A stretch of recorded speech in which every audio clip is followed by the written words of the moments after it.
Baik, salam semuanya. Apakah bisa mendengar suara Bunia? Bisa, Bu. Oke, apa kabar? Sehat? Semoga semuanya sehat ya. Walaupun tidak bisa berjumpa secara langsung, Bunia harap semua dalam keadaan sehat walafiat. Baik, untuk hari ini Bunia akan memaparkan materi terkait pemeriksaan fisik pada ibu hamil. Ya. Bunia akan tampilkan untuk tools ya terkait apa saja yang harus dilakukan ketika kita melakukan pemeriksaan fisik pada ibu hamil. Kemudian dikarenakan saat ini pandemi, jadi Bunia sudah membuat video bagaimana melakukan prosedur pemeriksaan fisik pada ibu hamil. Langsung saja Bunia akan share screen.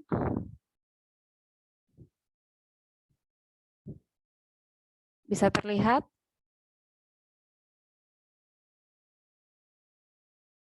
Apakah bisa terlihat untuk pemeriksaan fisik ibu hamil, tools yang akan digunakan?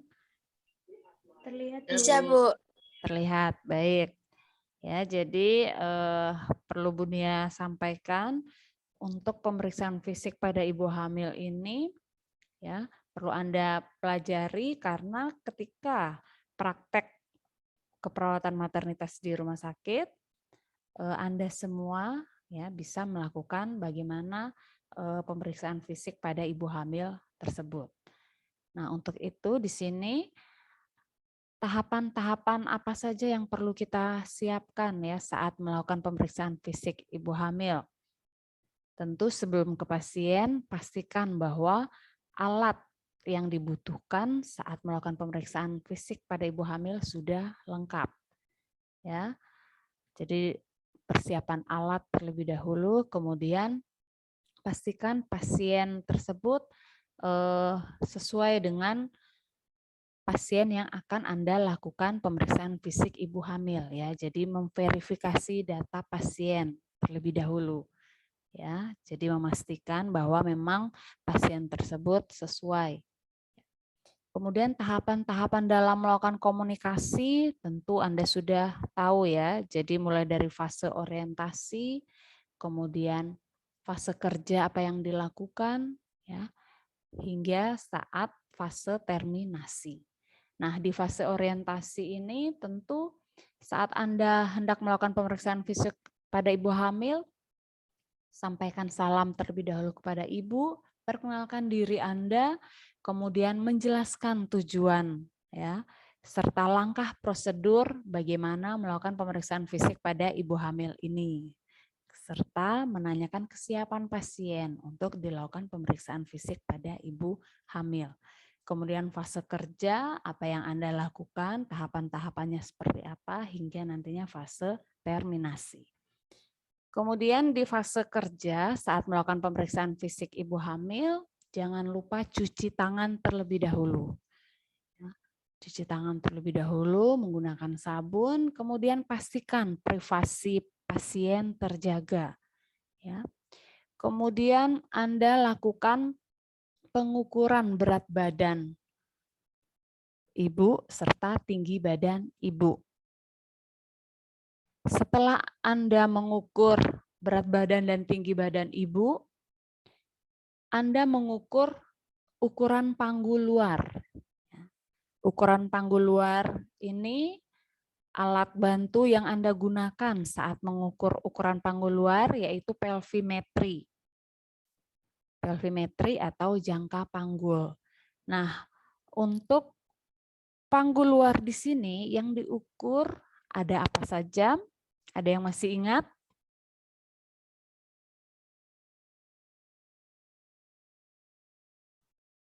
Iva mungkin bisa menyebutkan salah satu bagian ketika kita melakukan pemeriksaan untuk ukuran panggul luar. Apa saja? Salah satu coba disebutkan, Iva.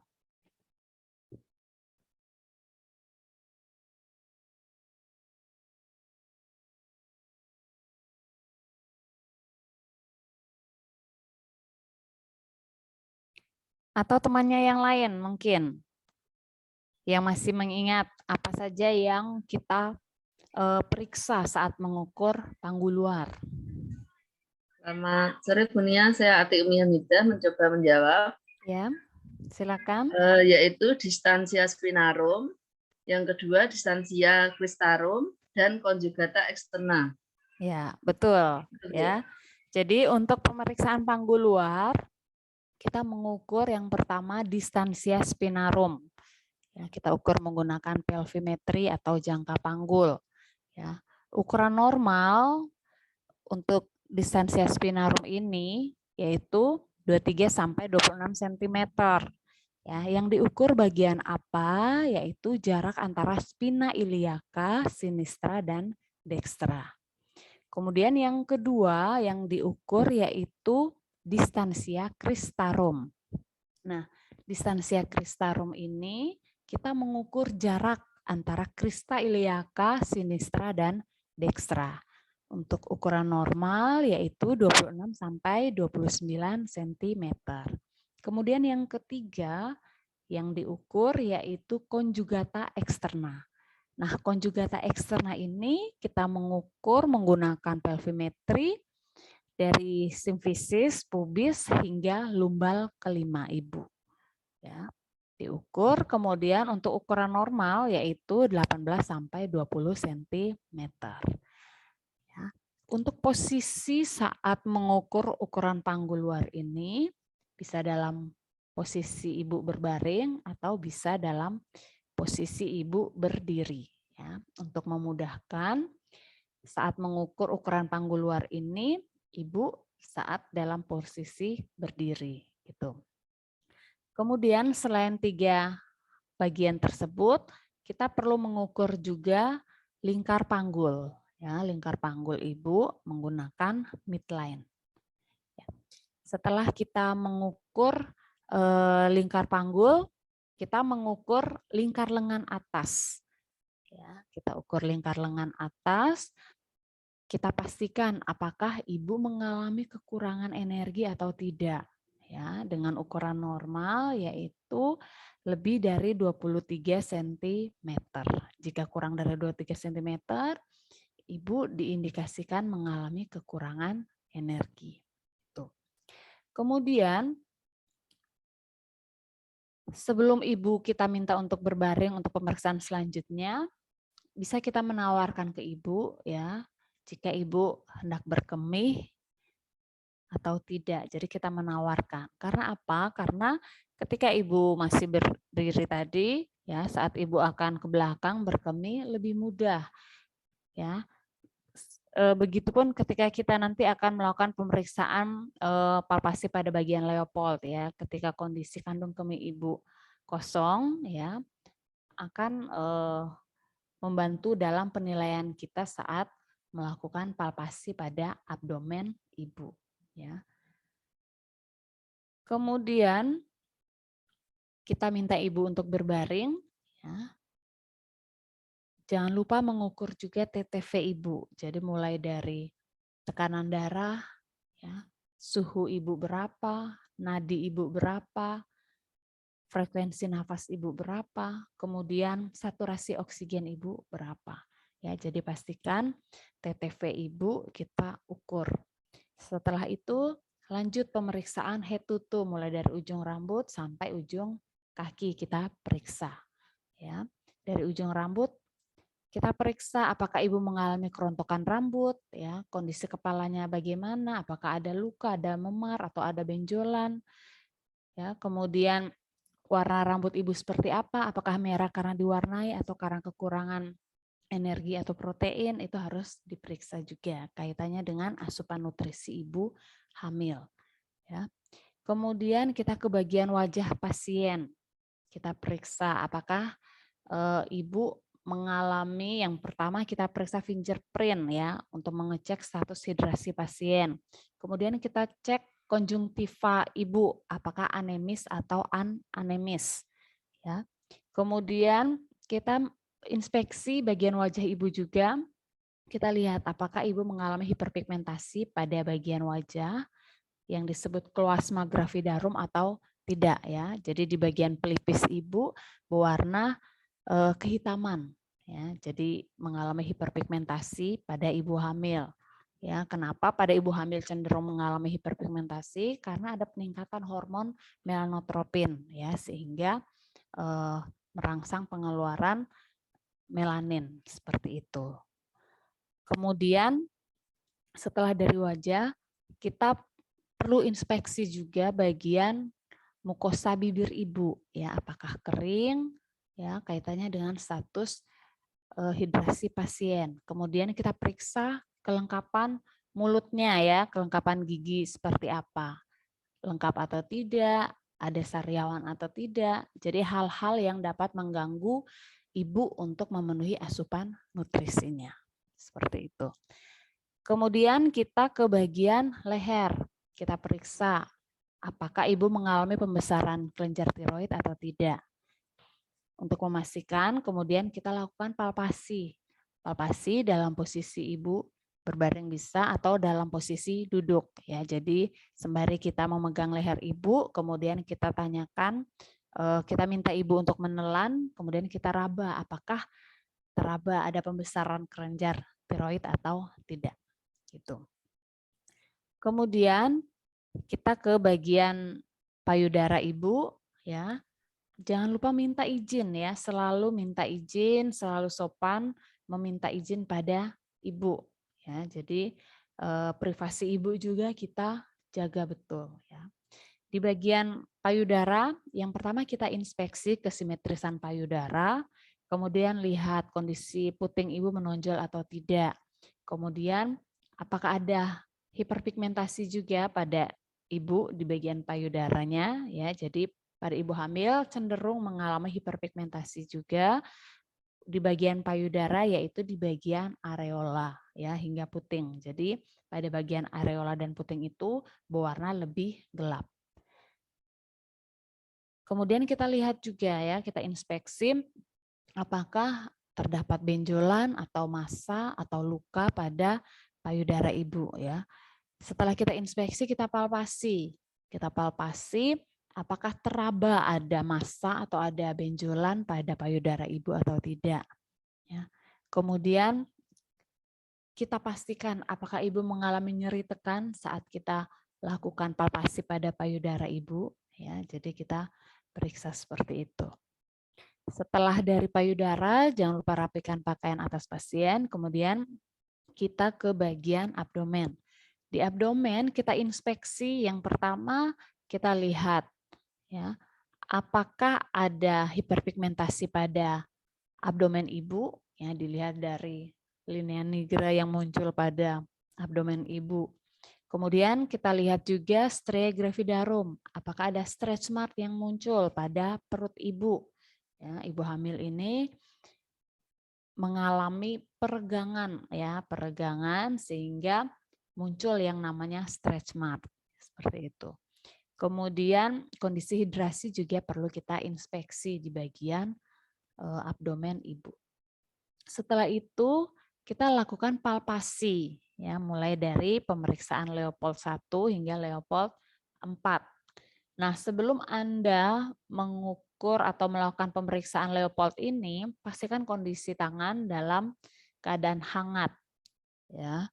Bisa dilakukan dengan cara menggosok kedua telapak tangan, ataupun bisa Anda mencuci tangan menggunakan air hangat. Seperti itu. Kenapa tangan kita harus hangat?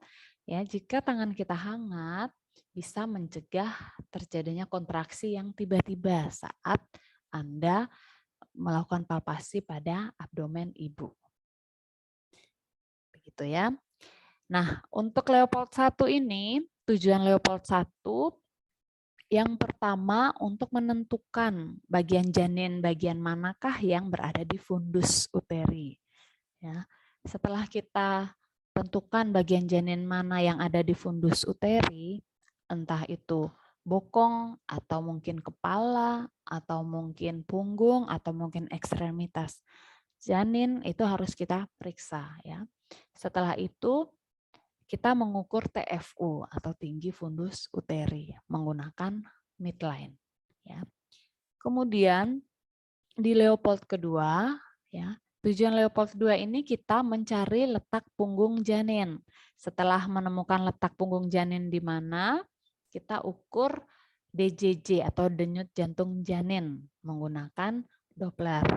Ya, untuk normal dari DJJ sendiri 120 sampai 160 kali per menit. Setelah Leopold II, kita lanjutkan dengan Leopold III. Leopold III ini tujuannya untuk mengetahui apakah bagian janin sudah masuk pintu atas panggul atau PAP atau belum. Ya, kita periksa. Jika sudah masuk pintu atas panggul, ya, terlihat ada tahanan saat Anda lakukan pemeriksaan Leopold III, berarti Anda harus melanjutkan di pemeriksaan Leopold IV. Karena di pemeriksaan Leopold IV ini tujuannya untuk mengetahui sudah sejauh mana bagian janin yang masuk ke pintu atas panggul. Seperti itu. Namun apabila saat Anda jumpai di pemeriksaan Leopold III ini didapati bahwa bagian janin belum masuk pintu atas panggul, berarti Anda cukup sampai di pemeriksaan Leopold III saja. Tidak perlu melanjutkan pemeriksaan Leopold IV. Seperti itu. Kemudian yang perlu diperhatikan saat melakukan pemeriksaan Leopold ini, posisi ibu. Ya, untuk Leopold 1 sampai Leopold 3, posisi ibu kaki ditekuk ya. Kemudian pemeriksa menghadap ke ibu. Nah, untuk di pemeriksaan Leopold 4, posisi kaki ibu diluruskan. Kemudian posisi si pemeriksa membelakangi ibu. Seperti itu. Nah, setelah lakukan pemeriksaan Leopold, jangan lupa merapikan pakaian atas pasien. Kemudian kita lanjut ke bagian bawah tubuh dari pasien ya. Kita periksa bagian genitalia. Nah, untuk bagian genitalia kita periksa. Ya, yang pertama perlu diperiksa, kita lihat apakah ada varises pada genitalia ibu, kemudian apakah ada hiperpigmentasi juga pada genitalia ibu. Hiperpigmentasi yang muncul pada ibu hamil di bagian genitalia yaitu muncul tanda Chadwick ya, warna seperti keunguan ya, itu akibat hiperpigmentasi. Kemudian kita periksa juga apakah ada pengeluaran pervaginam ya, pada genitalia ibu. Ya. Kemudian setelah memeriksa bagian genitalia, jangan lupa sebelum Anda memeriksa genitalia, pastikan Anda membersihkan genitalia ibu. Kenapa perlu dibersihkan terlebih dahulu? Supaya Anda lebih jelas saat melakukan pemeriksaan genitalia tersebut. Nah, untuk membersihkan genitalia sendiri, Anda tahu untuk struktur anatomis dari genitalia ibu ya berlapis ya, terdiri dari labia mayora, labia minora, vestibulum. Jadi saat Anda melakukan pembersihan atau membersihkan bagian genitalia ibu, pastikan tangan yang satu Anda harus membuka bagian labia ya, sehingga bisa optimal untuk membersihkan kondisi genitalia ibu. Yang perlu diperhatikan juga saat Anda melakukan pemeriksaan di genitalia, ya, sebelum Anda melakukan pemeriksaan genitalia, Anda tadi membersihkan genitalia. Untuk membersihkan genitalia, kita menggunakan kapas desinfektan ya, atau kapas NaCl. Kenapa menggunakan kapas, tidak menggunakan kasa? Ada yang masih ingat?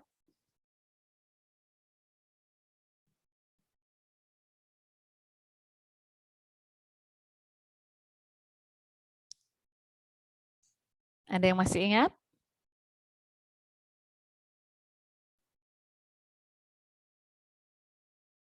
Berarti kenapa kita membersihkan genitalia menggunakan kapas, tidak menggunakan kasa?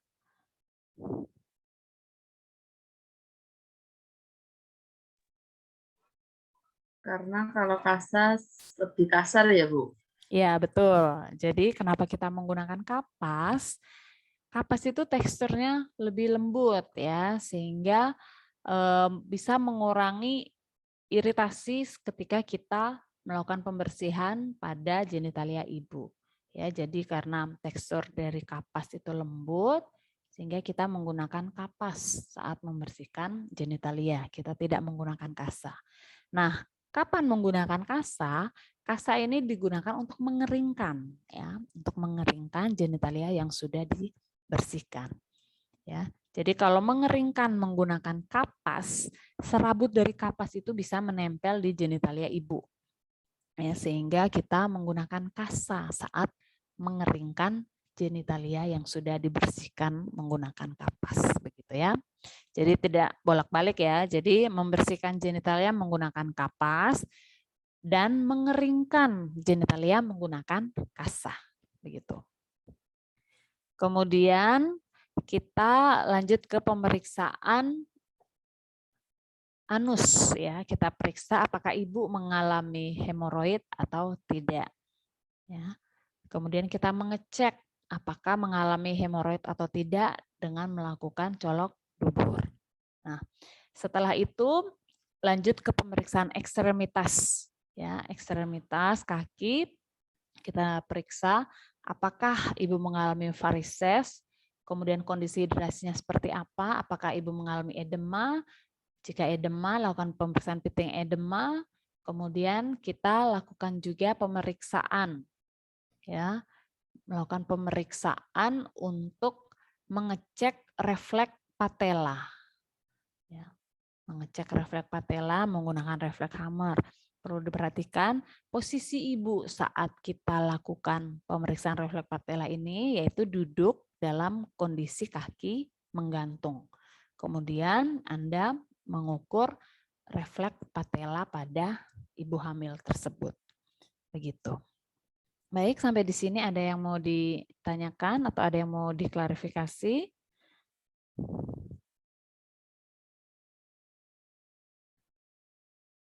Baik, jika tidak ada kita lanjut untuk video ya. Bu Nia akan menampilkan video bagaimana melakukan pemeriksaan fisik pada ibu hamil. Oke, sebentar. Apakah bisa terlihat videonya? Video ini Bu Nia buat untuk memudahkan Anda semua sehingga memiliki gambaran bagaimana melakukan pemeriksaan fisik pada ibu hamil. Ya, dikarenakan saat ini sedang pandemi, ya, sehingga Bu Nia melakukan video dan Bu Nia menyiapkan video bagaimana melakukan pemeriksaan fisik pada ibu hamil untuk memudahkan Anda dalam memahami proses pembelajaran terkait pemeriksaan fisik pada ibu hamil. Oke, apakah sudah terlihat videonya?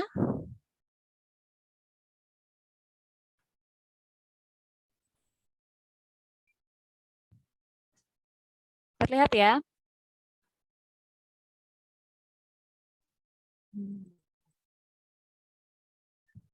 Baik, ini ibu hamil datang, kemudian kita lakukan pemeriksaan, kita anamnesa dengan pertanyaan-pertanyaan yang seperti ini ya. Kita tanyakan biodata, riwayat kesehatan, riwayat menstruasinya seperti apa, HPHT, riwayat kontrasepsi, status obstetris seperti apa, riwayat obstetri dan ginekologi, kemudian jumlah kunjungan ANC perlu kita anamnesa. Kemudian ini kita lakukan pengukuran berat badan dan tinggi badan ibu. Ya, sebelumnya jangan lupa cuci tangan ya, serta privasi ibu dijaga ya.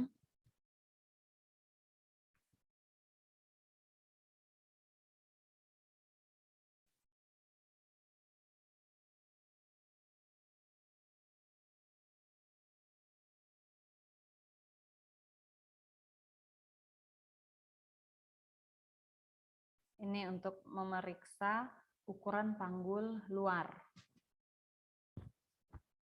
Memeriksa ukuran panggul luar menggunakan pelvimetri atau jangka panggul.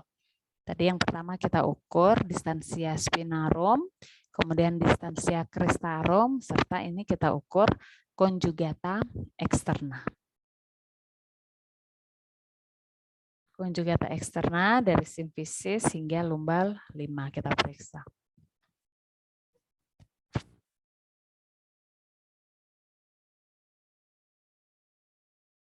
Setelah konjugata eksterna, kita lakukan pemeriksaan lingkar panggul.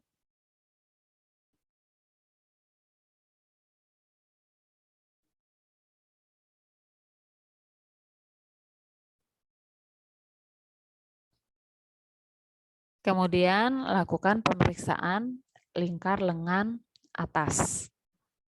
Seperti tadi sudah Bunda sampaikan, pastikan untuk status nutrisi bisa kita periksa salah satu indikator dari lingkar lengan atas ini. Jika lingkar lengan atas Ibu kurang dari 23 cm, ya, bisa diindikasikan mengalami kekurangan energi. Setelah itu kita lanjut pemeriksaan selanjutnya ya. Posisi Ibu berbaring. Kita ukur TTV Ibu ya. Mulai dari tekanan darah, nadi, kemudian suhu Ibu berapa, frekuensi nafas Ibu berapa, kemudian saturasi oksigen berapa perlu kita periksa.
Nah, ini tadi Bunda sampaikan, kita lanjut pemeriksaan head to toe, mulai dari rambut kita periksa, fingerprint kita periksa, konjungtiva kita periksa, anemis atau tidak ya.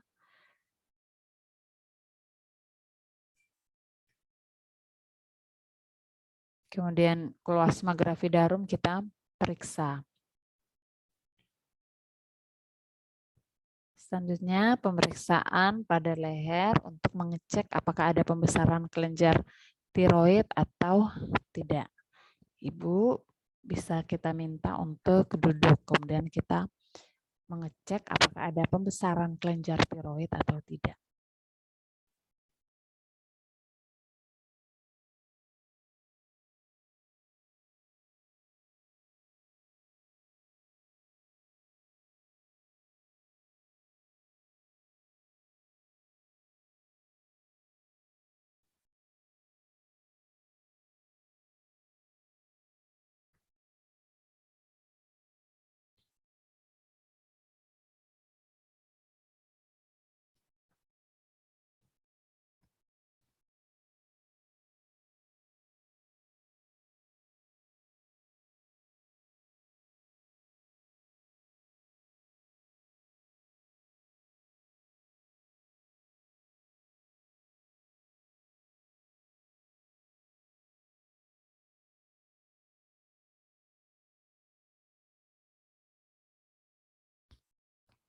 Selanjutnya kita periksa kondisi payudara Ibu. Ya, kita inspeksi mulai dari kesimetrisan, kemudian kita lihat puting Ibu menonjol atau tidak, ada hiperpigmentasi pada areola dan puting atau tidak, kemudian apakah teraba ada benjolan atau tidak ya, itu kita periksa. Selain itu nyeri tekan saat kita lakukan pemeriksaan pun perlu kita tanyakan pada Ibu.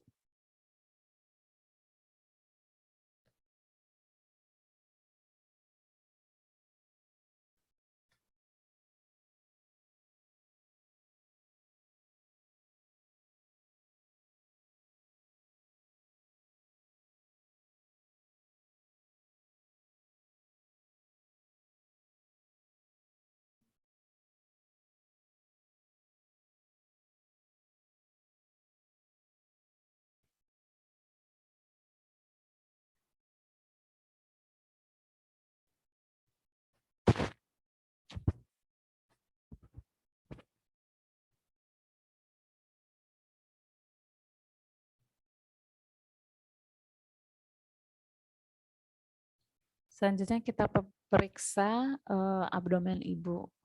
Ya, kita inspeksi dulu bagaimana kondisi perut ibu, ya, status hidrasinya seperti apa, ada linea nigra atau tidak, ada stretch mark atau tidak.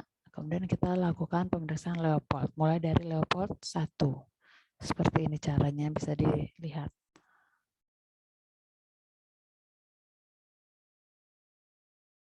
Nah, tujuan di Leopold 1 ini, yang pertama untuk menentukan bagian janin, bagian apa yang ada di fundus.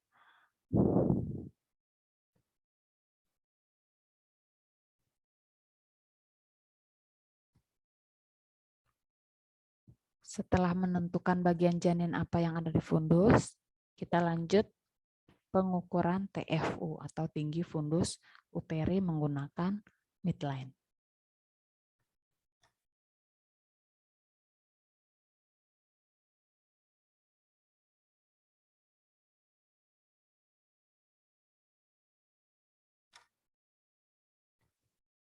Selanjutnya pemeriksaan Leopold 2. Tujuannya untuk mencari di mana letak punggung janin. Setelah mencari letak punggung janin, kemudian kita lanjutkan mengukur DJJ atau denyut jantung janin menggunakan Doppler.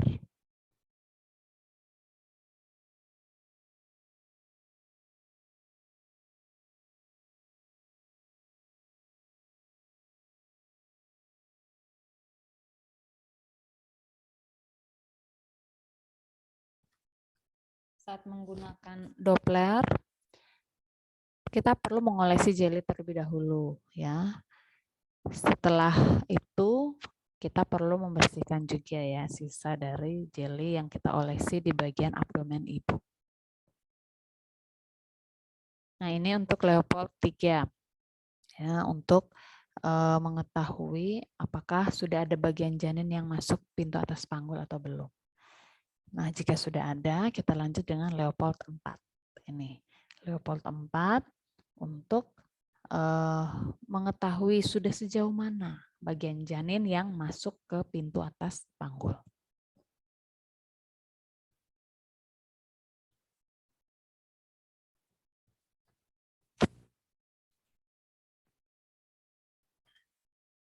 Setelah bagian abdomen, jangan lupa rapikan pakaian atas pasien, kemudian lanjut ke pemeriksaan bagian genitalia dan ekstremitas.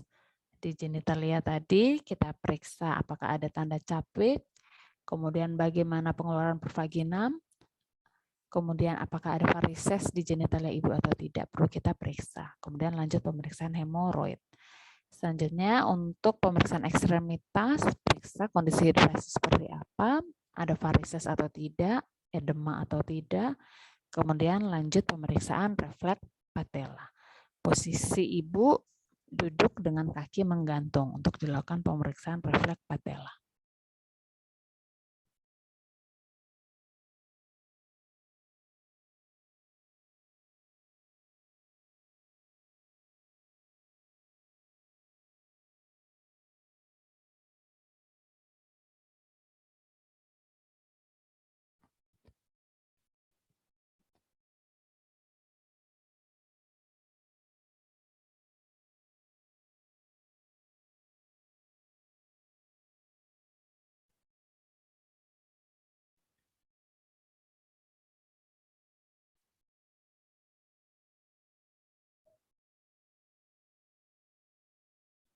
Baik, sekian video untuk pemeriksaan fisik pada ibu hamil.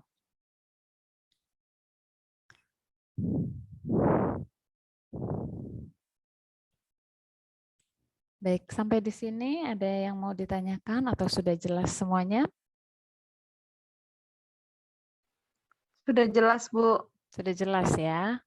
Baik, jika sudah jelas semuanya, kita cukupkan sekian untuk pertemuan kita. Untuk tools bagaimana prosedur melakukan pemeriksaan fisik pada ibu hamil, serta video pembelajaran tadi yang sudah Bu Nia syuting ya, bisa Anda unduh di Google Classroom ya, seperti itu. Baik, kita akhiri pertemuan kita. Selamat melanjutkan aktivitas. Bunia izin live ya dari Zoom meeting ini. Baik, Bu. Baik, Terima Bu. kasih. Terima kasih, Bu. Terima kasih, Bu. Terima kasih, Bu. Terima kasih, Bu.